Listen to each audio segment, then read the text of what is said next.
As the Hall of Fame and Communications Director at the National Museum of Racing, Brien brings years of experience and passion to the sport.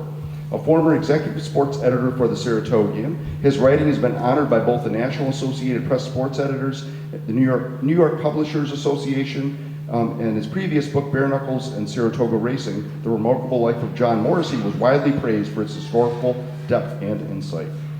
A Saratoga resident, Brien is deeply connected to the area's racing heritage and remains a regular contributor to Saratoga Living magazine and other notable publications. Mike Veitch has spent 4 decades covering thoroughbred racing as a lead writer for the Saratogian and its racing supplement, The Pink Sheet. A native of Saratoga Springs, Mike has written extensively on the history of Saratoga racing and has authored several books, including Foundations of Fame, Summits of Champions, and Legacy of Excellence. Mike Veitch is a trustee of the National Museum of Racing and Hall of Fame and chairs its Hall of Fame Historic Review Committee. Recognized for his contributions to racing journalism, he's also introduced an Saratoga Springs History Hall of Fame here at the History Museum, and he continues to be a prominent voice in the world of racing. So I've been looking forward to this ever since the gentleman asked me if we could do this talk. So let's introduce or welcome to the podium, Brien.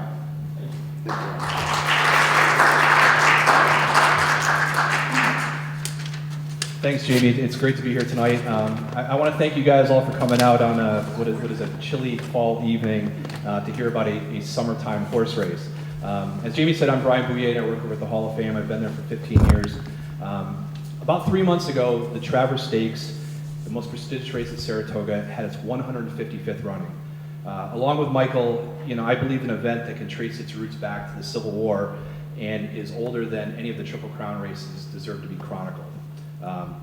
The race is older than the Kentucky Derby, so 1864 was the first running of the Travers. 17, I started thinking about doing a book to honor the history of Saratoga, a couple of years away from the 150th running. So the plan was to tell stories of all the great Travers winning horses that you've probably heard of. Man o' War, Whirl Away, Native Dancer, Buck Passer, Holy Bull, and to tell some of the famous stories. Jim Dandy winning at odds of 100 to 1 in 1930, which you'll hear about tonight. But I became fascinated with some of the obscure stories. The 9 Travers winner was a horse named Beacon Hill, who was a Harry Payne Whitney horse. 7 years later, that horse was still running as a steeplechaser for his son, C.V. Whitney. I also became enamored with the story of Mary Hirsch. In 1938, she became the first woman to train a Travers winner. That story became even more interesting when I learned about the horse Thanksgiving, which is appropriate with the holiday coming up. So we're going to hear about Thanksgiving tonight. That horse survived literally being struck by lightning. You'll get to hear that story in a little bit. There was also the year that Arnold Rothstein, the notorious gambler, won the Travers with a horse named Sporting Blood. There was a dead heat in 1874 between 2 horses when they ran the race at 1 3/4 miles. We had another dead heat in 2012, but in 1874, instead of having a dead heat, they ran the race again between those 2 horses about 20 minutes later to determine a winner. So the 1874 Travers winner had to go 3.5 miles. Racing's a little different today than it was back then, of course. All of these stories were just too good to not include. So instead of just doing the main winners and everything, I decided we needed to have every Travers chronicled. But to make that deadline, I was not going to be able to do that alone. So I called in Mike and I said, hey, I got an idea here. And he probably regrets all the time. I dragged him into the library and did everything, but we had a lot of fun with this. And I just can't say enough about how honored I am to have worked with the project and to have updated it. As you guys know in this audience, there's nobody here in Saratoga Springs who knows more about horse racing than Michael. So it's an absolute honor to have him as part of this. So the first edition of this book was published 5 years ago, and we were fortunate that there was enough interest in it that we sold out all the copies. So we added this new edition that you'll be able to take a look at tonight that included the winners of 2019 through 2023. So that's Code of Honor, who won the 150th, Tis the Law, the local Saratoga hero, Essential Quality, Epicenter, and Archangel last year. Along with these additions, we wanted to add a few other fun things to the book. So we got new cover art. We had Celeste Suzanne, the amazing artist, do what is, in my opinion, the greatest horse of all time, a Man o' War here. So we had to have him on the cover. We had Arrogate on the first version because he was coming off the record-setting win in the Travers, but you can't go wrong with Man o' War. We also did some research in our library at the museum, looking through some Saratoga history that had never been done before. So we chronicled all the way back, we went through every race chart in Saratoga history. and I'm not kidding you when I say everyone. We chronicled the all-time yearly individual leading trainers and jockeys at Saratoga Racecourse. So NYRA can thank us for all the research they will steal out of our book in the future going forward. So following our talk tonight, we're happy to answer any questions that you guys have. The History Museum has been a great host to us for a number of events, so we are donating a third of the sale price to the museum to benefit them tonight. So just wanted to just put that out there as well. On that note, I'm going to turn it over to Michael. We've got 4 stories tonight to talk about, 2 each. So hopefully you guys enjoyed the talk, and here's Michael Veitch.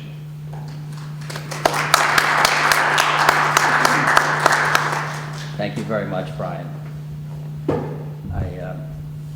The words are very kind, and I can only say that working with you over the years has been really wonderful. And when we scoured the back rooms of the Racing Museum and the library for all the information that went into the first book, I'm pretty sure we found things that the original trustees had no idea would still be around. Was even there, yeah.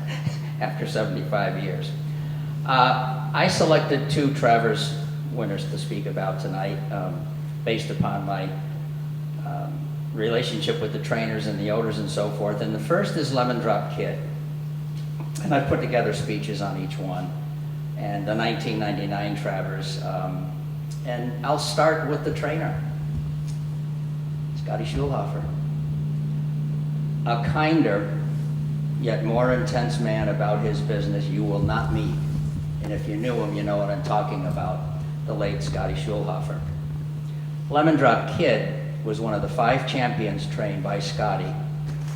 There was the 2-year-old Fly So Free, the turf horse Mac Dermida, the sprinter Ta Wee, you'll hear more about her next weekend, who, lest we forget, carried 140 pounds, Philly, 140 pounds to victory in the 1970 fall high weight when that race meant something, and his older colonial affair.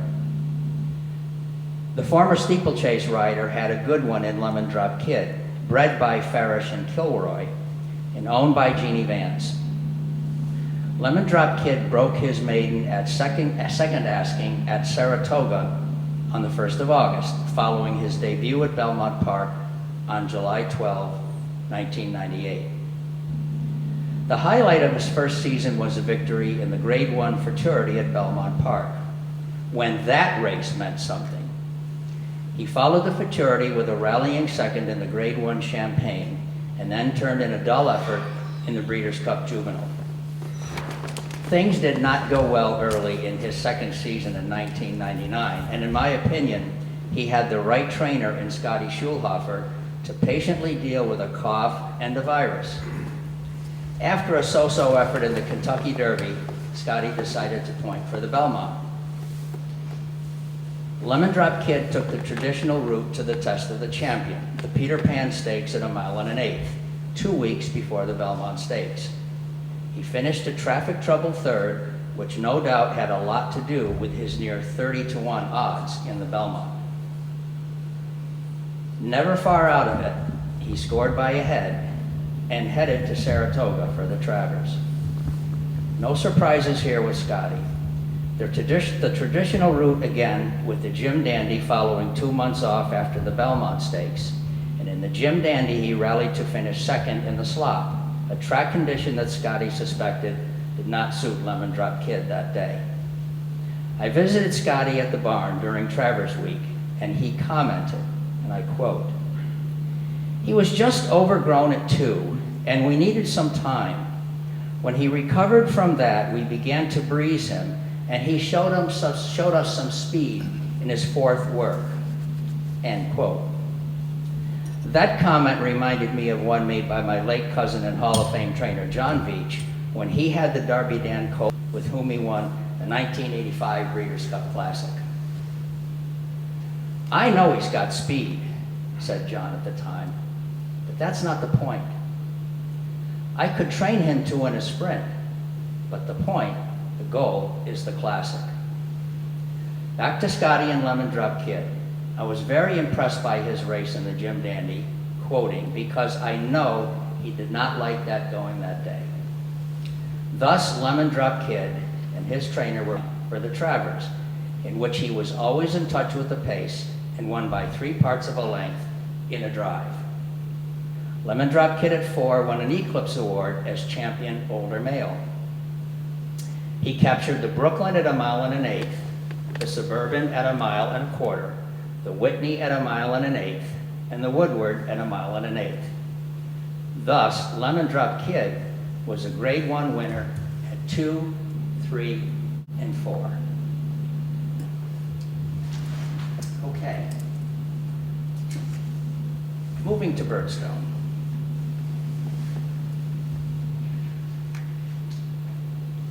This is a Saratoga story, if ever there was one. Birdstone was bred and owned by the late Mary Lou Whitney, who did a wonderful job preserving and as Whitney blood well into the 21st century from its roots of William C. Whitney more than 100 years ago.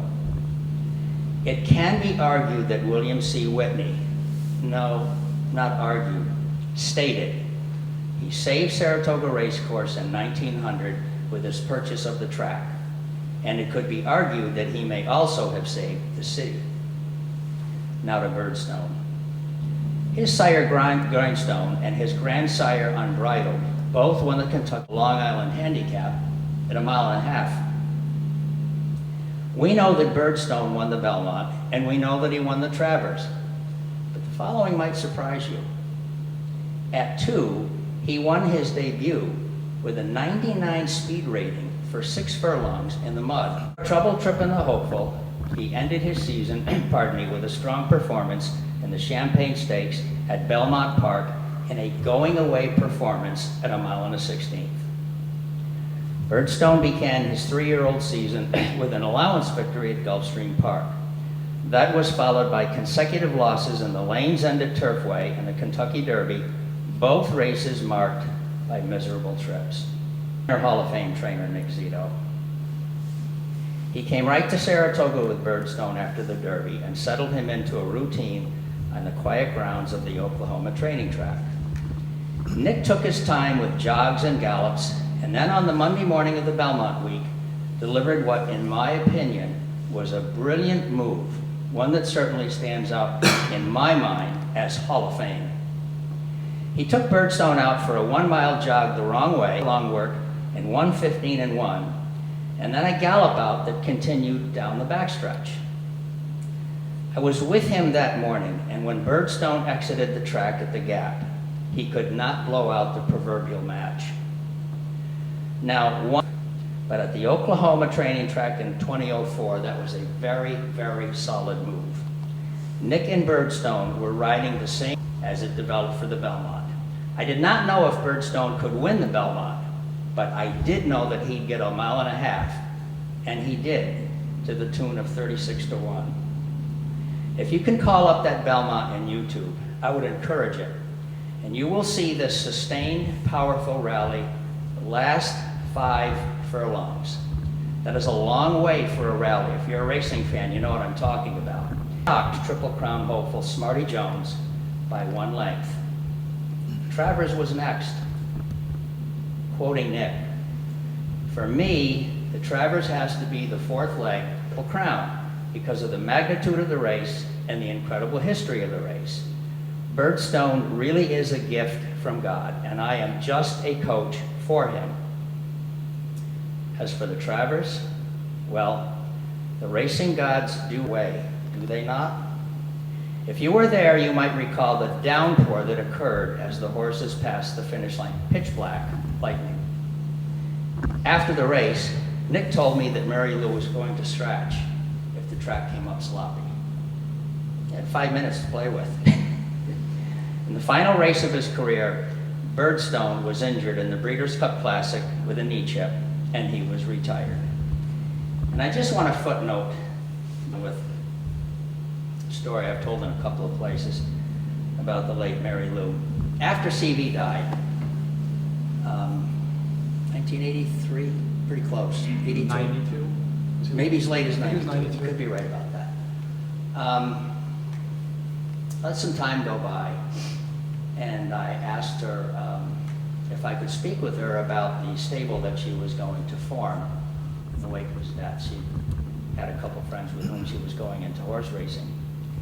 And so at the time, her trainer was Tommy Kelly. And she said, when do you want to see me? Let's say 8 o'clock tomorrow morning at Tommy Kelly's barn. So 8 o'clock in the morning, limousine pulls up into the barn area. Mary Lou gets out of the car, and she's carrying stacks of notebooks. Paraphrase quote from all those years ago.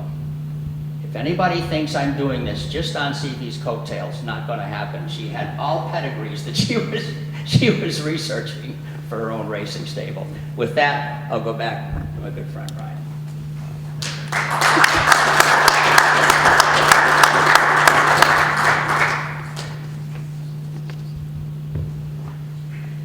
I was going to give a little perspective on a couple of these images here.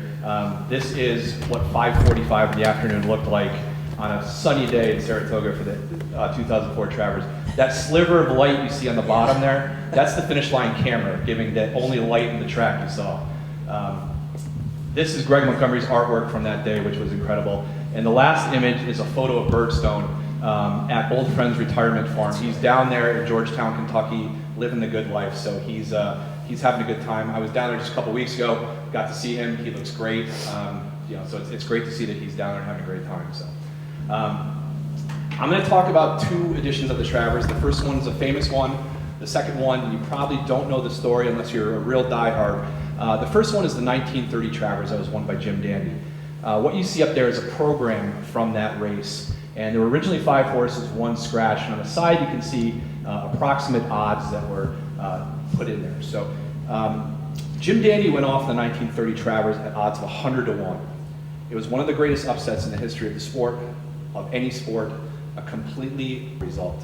That race brought an unprecedented crowd to Saratoga for the time.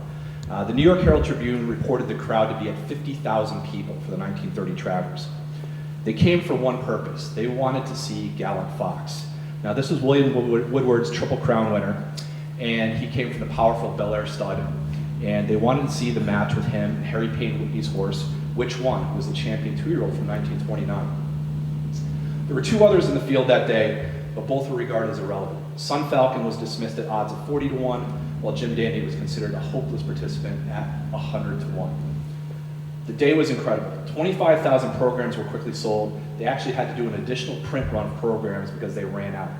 It was reported that cars were parked 3-4 miles away from the track and people were walking. There was national radio coverage of the race. It was one of the first times they had a live broadcast for a horse race, the famed Clem McCarthy making the call. The crowd was a pretty interesting group. It included the likes of New York Governor Franklin Roosevelt and retired heavyweight boxing champion Gene Tunney. Now, Gallant Fox was the story going into the race. That's not him, that's Jim Dandy. Gallant Fox was undefeated at the time, entering the Travers. Along with winning the Triple Crown, he owned wins in the Wood Memorial, the Dwyer, and the Arlington Classic, all very high-class races of the era. Now, Which One, who was expected to be the rival, was a top juvenile of 1929. That year, as a 2-year-old, he beat Gallant Fox in the futurity, so a lot of people thought he was the superior horse. He also won the Saratoga Special that year and the Champagne Stakes. But he didn't run in any of the Triple Crown races as a sophomore because an injury kept him on the sidelines. He returned to the Withers.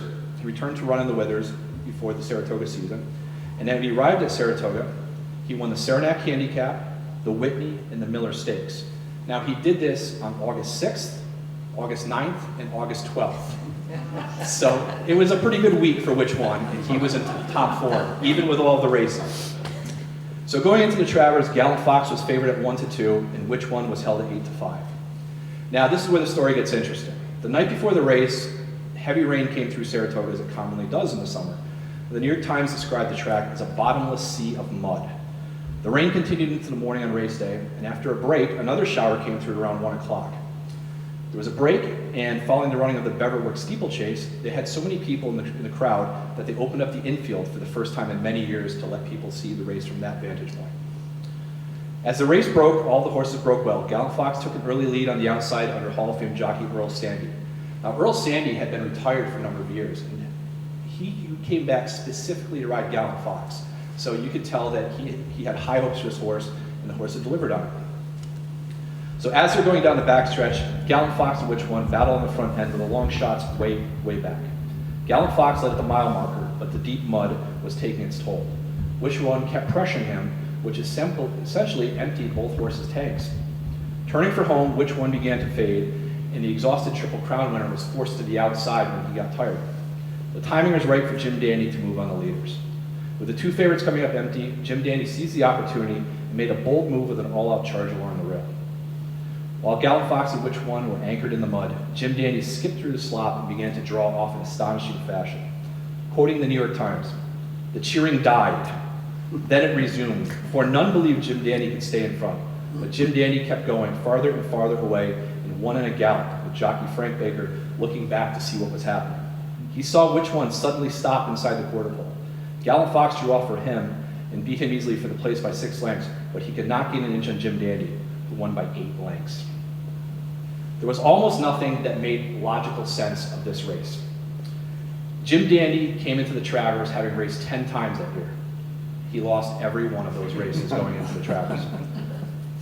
A week before the Travers, he raced in something called the Burnt Hills Handicap, one of those long defunct Saratoga races. There were 9 horses in the race. Jim Dandy was 8th and approximate 30 lengths behind. In those 10 starts going into the Travers, his seasonal earnings amounted to $125. But perhaps he shouldn't have been totally dismissed that day under those conditions.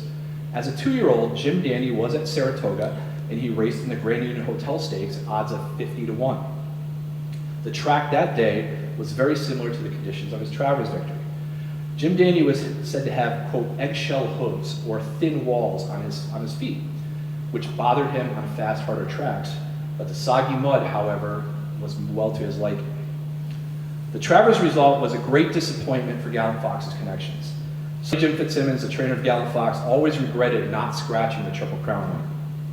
Earl Sandy, after the race, spoke to reporters, "I'm sorry more than you can imagine. It hurts to lose on such a great horse."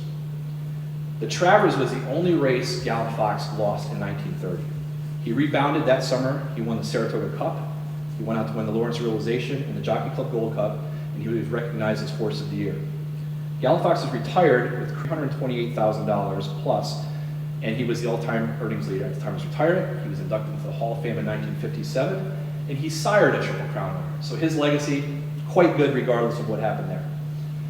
Now, while the Travers was the only loss of the year for Gallant Fox, it was also the only victory Jim Dandy had all year.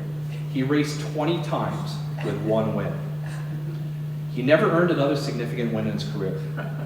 His final victory took place in the Memorial Day Handicap at Riverside Park in Kansas City in 1933. I don't know where it is, I've never heard of it, so, you know, that tells you how obscure it was back in those days.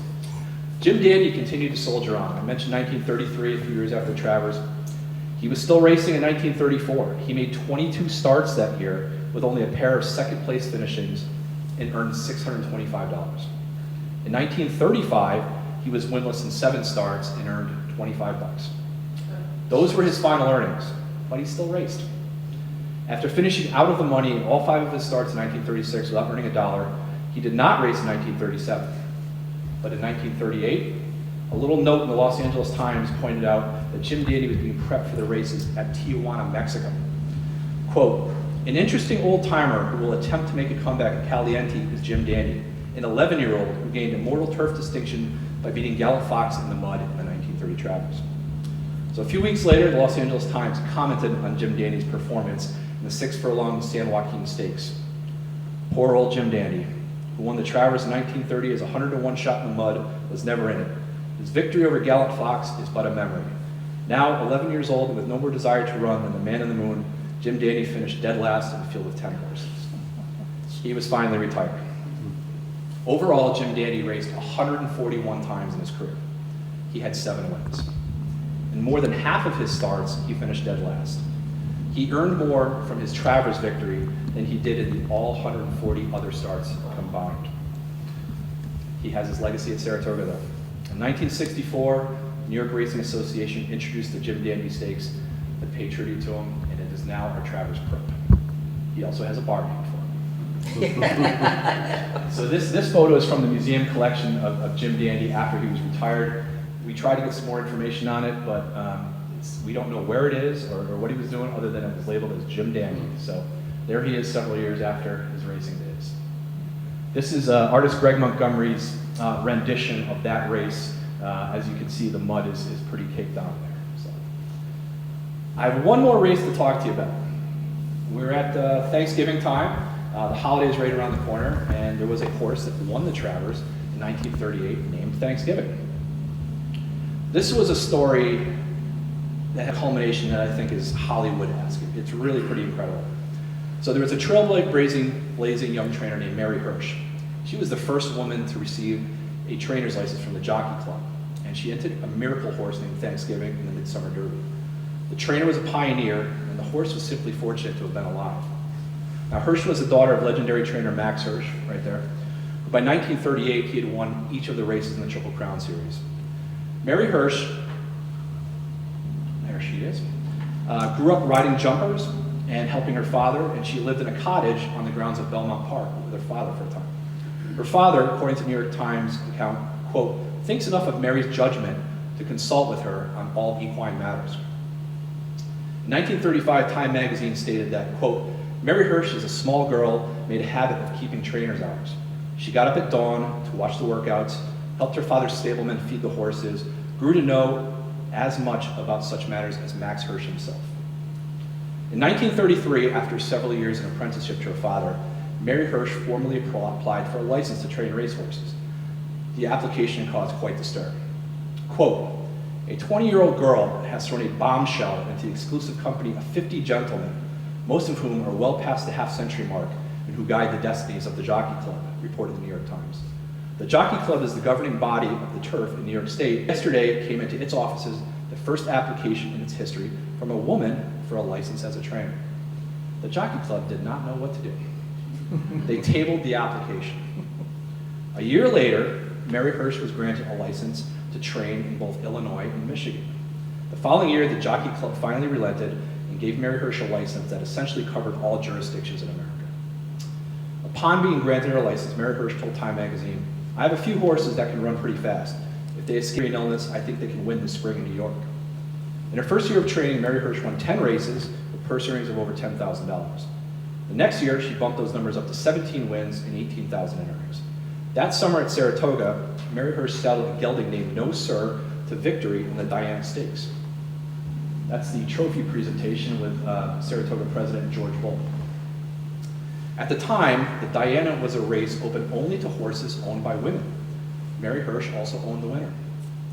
Now in 1937, Max Hirsch was training a 2-year-old Maryland-bred colt named Thanksgiving. The horse was owned by Ann Corning, who was the wife of New York Congressman Parker Corning. That summer, Thanksgiving was among Max Hirsch's string of horses at Saratoga. One evening, a severe lightning storm caused major damage to the track prior to the meet's opening. Several of Max Hirsch's horses were struck by lightning and otherwise injured during the freakish storm. The trainer rushed to his barn and found many of his horses stumbling in a daze and others collapsing. Thanksgiving had been struck by lightning and was unconscious on the ground. Miraculously, Thanksgiving lived and he recovered.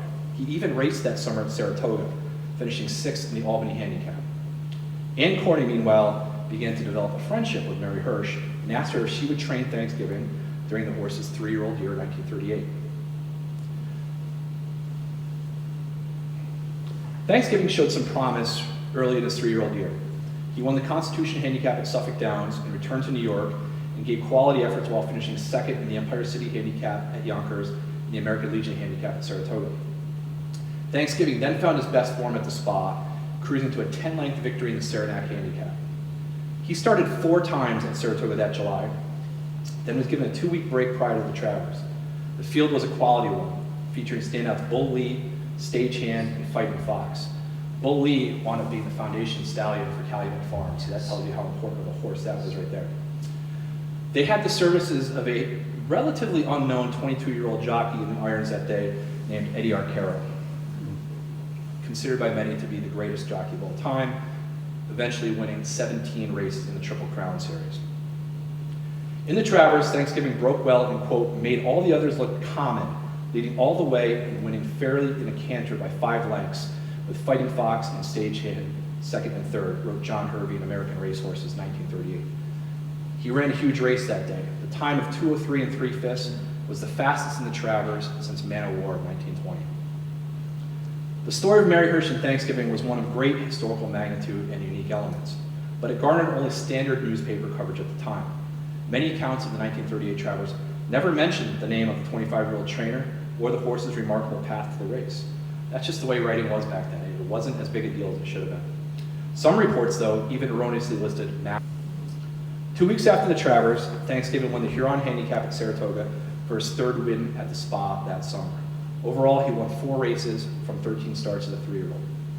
Mary Hirsch went on to finish the year with 18 wins and earnings of $26,210. Thanksgiving as a 4-year-old won 2 more stakes, while Mary Hirsch won 29 races that year, the highest total of her career. A year before winning the Travers with Thanksgiving, Mary Hirsch had the distinction of being the first woman to saddle a horse in the Kentucky Derby.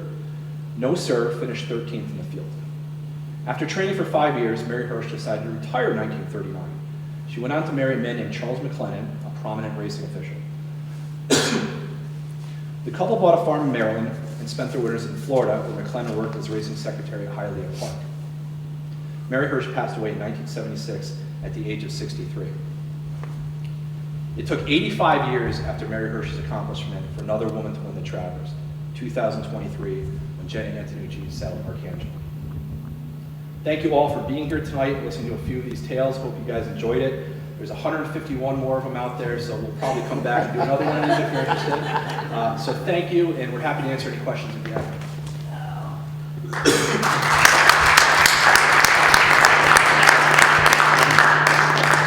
Does anybody have any questions? It's got to be one. Yes, sir. You mentioned the Travers being run at a mile and 3/4. For how many years was that the case? Most of the 19th century, they had a couple of different distances. The first race was 1864, won by Kentucky at a mile and 3/4. There were a couple gaps where it went to, I believe, a mile and 5/8. It went to a mile and a half a couple of times. It's like a lot of those races from that era. It kind of went back and forth a few times. I believe it was probably around 1917, 1918 that it went to a mile and a quarter, which has been the standard distance since then.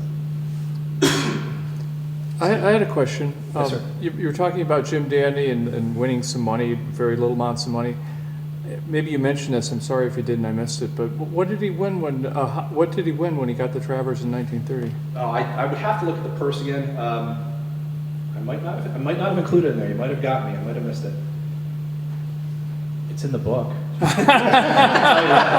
Teaser. There's a book here somewhere. There's a graphic that tells all of the winners, but I do know that it was more than the rest of his entire career earnings from all 140 other races. Well, and generally in those days, what did the Travers pay? Do you know that? The Travers was a good purse, but it was not a great purse in many years. I would just be guessing off the top of my head. I'd have to look it up, but it was a significant race, but it varied a lot of times depending on the years. 1930, you're starting the time when the Great Depression is about to kick in, and it might have been a little less at that time. The purses of the Travers have really gone up and down a number of times. If you look in the 1890s, when Gottfried Walbaum almost ran the track into oblivion, some of those purses were absolutely minuscule. And then, as Mike mentioned, William Collins Whitney, when he came and revitalized the track in 1900, he instituted a number of big stakes races that are still here, and the purses started going up again, getting the high quality of racing back at the Saratoga. So now the Travers is a $1.25 million race, and it's right up there on par with prestige of all the Triple Crown races. There was also, to your point, there was a blackout in racing in 1911, 1912 by anti-gambling statutes, which knocked everything off the books, and it took a while for the top tracks to recover as far as purse payment. Good question. Yeah, in 1896, they didn't even run at Saratoga. I mean, the economic conditions had gone so bad, and people were so dismayed with the way Walbaum was, they didn't even open the track that summer. So, you had World War II where they raced those races at Belmont Park because of wartime travel restrictions. So it's a race it survived 2 world wars, it survived a racing blackout, it survived poor track management, and to think that it's been around for 155 runnings is pretty incredible. Yes. Were you rooting for the failure this year in the Travers? Yes. I get up in the morning a lot and go over to the barns, and Kenny McPeak is one of the most engaging, fun trainers out there. And one of the cool things about him is, a lot of these trainers, they don't tell you when their horses are working out. They give you nothing. You got to kind of guess when they're going to be out there. Some of them don't want you to see their horse. They bring them out in darkness. It'll be 5:30 one morning, 8:30. Kenny McPeak every morning on Twitter tells you what time the horse is going out. He wants you to see her. He described her as a grizzly bear before she won the Oaks. And she was a grizzly bear all summer up here. I mean, she was pulling the exercise rider's arms off. Mike, you've dealt with Kenny in the past, haven't you? No, he's a terrific quote, and he's very, very welcoming. He's probably got the candidate for Horse of the Year in her. And one of the things I wanted to comment about her performance in the Travers, let alone being against the males, it's pretty standard in racing that after a horse puts out that much effort, that the next race is going to be dull. You remember the phrase, the bounce, you know? She kept right on going. She is amazing. She truly is. Yeah, she came back at the Cotillion, I believe, after that, yeah. and it was a bit of a grind, but the Yeah. fact that she won that coming off such a grueling race, and it tells you how good Fierceness was that day. I mean, Yes, yes. He, you know, Kenny was gracious. He goes, we got beat by a little bit better horse that day, but I don't think there's any doubt that Torpedo Anna is going to be Horse of the Year after her distaff performance. If Fierceness had won the Classic, and he probably ran the best race That'd be a there, tough call. it would have been a It'd be really a tough call, but I think her winning the It's distaff. a good-looking horse. Yeah, and it looks Oh, like yeah. she's going to be back next year, so we're going to have a lot of fun over there. So, Cindy? Yes. You talked a little bit about racing in July and racing in August. You know, how far back do we have to go to remember that there was racing in July? Because, you know, in my 40 years here, it was those 4 weeks of August until we extended to Labor Day and then backed it up 2 more, you know, well, another week and a half to get that 6.5 weeks we have now. I'm going to steal from Mike's book for his first You book. start and I'll follow up to you. 'cause You know, I he feel- had this great thing in Foundations of Fame, his first book, which told you the dates the race meet started and how many days. It was a big deal recently, that's not too recent now, but a few years back when NYRA went to the 40-day meet. Even NYRA didn't know that they had actually done that in the 19th century. They had 40 days of racing, I believe, in the 1880s. It a couple topped at times. 42. Yeah, it topped at Topped 42 one year. So, Yeah. but they also split the meets a little bit back then too. You would see in the racing charts, first Saratoga meet, second Saratoga meet. So sometimes they would run as early, I think it was July 10th I saw, Yep. and they would run for 3 weeks or so. They'd take a little break, and then they'd have the second session of the meet. So they've toyed with the schedules several times over the years, but they've definitely had 40-day meets in the 1800s, starting in pretty early July certain times. I would also like to comment to your question that the 24-day tradition, which is marvelous, I miss it for a number, but a lot of folks don't know that we actually had 36 days when they raced here 24. The other 12 days we raced at Jamaica. And in Jamaica, the attendance in Handle was so big that it helped fund for Saratoga. And I can remember Mr. Vanderbilt telling me himself, he said Saratoga in the mid-1950s indeed was very close to being closed because the New York people did not want to come up here. Understandably, we were in a bad way. And it was the legislation in 1957 that guaranteed 24 days of racing. We had 36, but 12 of them were downstate. That kept us going. Anyone else? Thank you guys so much. Thank you We're for happy being to here talk with tonight. anybody. If you want to have any books, Jamie can take care of that for you. But thank you guys for coming out. Thanks We for being appreciate it. here. Thank you. Nice to see you. Thank you all. Happy to see you.